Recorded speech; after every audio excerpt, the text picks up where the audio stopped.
নমস্কার। আমি এই মুহূর্তে রয়েছি লেক অ্যাভিনিউতে। লেক অ্যাভিনিউ আমার পেছনেই হচ্ছে, এই যে আপনারা দেখতে পাচ্ছেন রবীন্দ্র সরোবর লেক।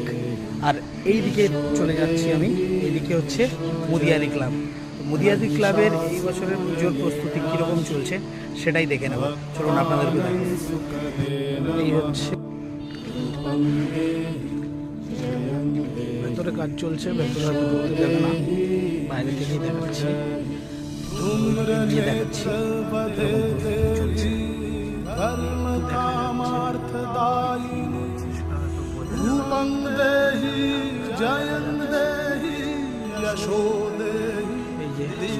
ক্যাম্প হয়ে গেছে এরকম তৈরি হচ্ছে।